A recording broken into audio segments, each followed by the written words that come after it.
ഈ ജില്ലകളിൽ വരും ദിവസങ്ങളിൽ അവധി സാധ്യത. സംസ്ഥാനത്ത് വീണ്ടും മഴ കനക്കുന്നു. 9 ജില്ലകളിൽ യെല്ലോ അലർട്ട്.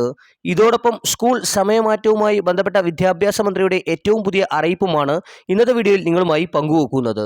വിശദമായ വീഡിയോയിലേക്ക് കിടക്കുന്നതിന് മുമ്പ് ഈ വീഡിയോ ആദ്യം ഒന്ന് ലൈക്ക് ചെയ്ത് കാണാൻ ശ്രദ്ധിക്കുക. ഉപകാരപ്രദമായ നിങ്ങളുടെ സുഹൃത്തുക്കൾക്ക് ഷെയർ ചെയ്യാനും ഈ ചാനൽ സബ്സ്ക്രൈബ് ചെയ്യാനും മറക്കാതിരിക്കുക. നമുക്ക് നേരെ വീഡിയോയിലേക്ക് കിടക്കാം.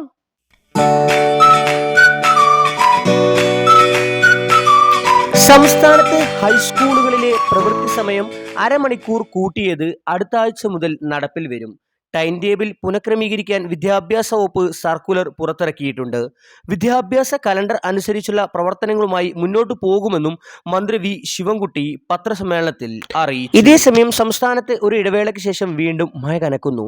കേരളത്തിൽ അടുത്ത 7 ദിവസം വ്യാപകമായ മഴയ്ക്ക് സാധ്യതയുള്ളതായി കേന്ദ്ര കാലാവസ്ഥാ കേന്ദ്രം മുന്നറിയിപ്പ് നൽകി.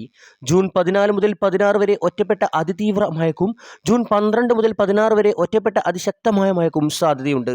ജൂൺ 14 കേരളത്തിൽ മണിക്കൂറിൽ പരമാവധി 50-60 കിലോമീറ്റർ വരെ വേഗതയിൽ കാറ്റ് ശക്തമാവാനും സാധ്യതയുണ്ട്. സംസ്ഥാനത്ത് ഇന്ന് 9 ജില്ലകളിൽ യെല്ലോ അലർട്ട് പ്രഖ്യാപിച്ചു.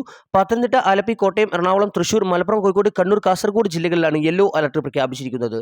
നാളെയും 9 ജില്ലകളിൽ യെല്ലോ അലർട്ടുണ്ട്. മറ്റന്നാൾ മുതൽ മഴ കനക്കും.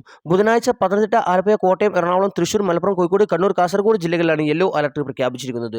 വ്യാഴാഴ്ച 2 ജില്ലകളിൽ ഓറഞ്ച് അലർട്ടാണ്. കണ്ണൂർ, കാസർഗോഡ് ജില്ലകളിലാണ് ഓറഞ്ച് അലർട്ട് പ്രഖ്യാപിച്ചിരിക്കുന്നത്. കോട്ടയം, എറണാകുളം, ഇടുക്കി, തൃശൂർ, പാലക്കാട്, മലപ്പുറം, കോഴിക്കോട്, വയനാട് ജില്ലകളിൽ യെല്ലോ അലർട്ടും പ്രഖ്യാപിച്ചിട്ടുണ്ട്. വെള്ളിയാഴ്ച 4 ജില്ലകളിലാണ് ഓറഞ്ച് അലർട്ട്. കാലാവസ്ഥ മോശമാവുകയാണെങ്കിൽ ഈ ജില്ലകളിൽ റെഡ് അലർട്ട് പ്രഖ്യാപിക്കാൻ സാധ്യതയുണ്ട്.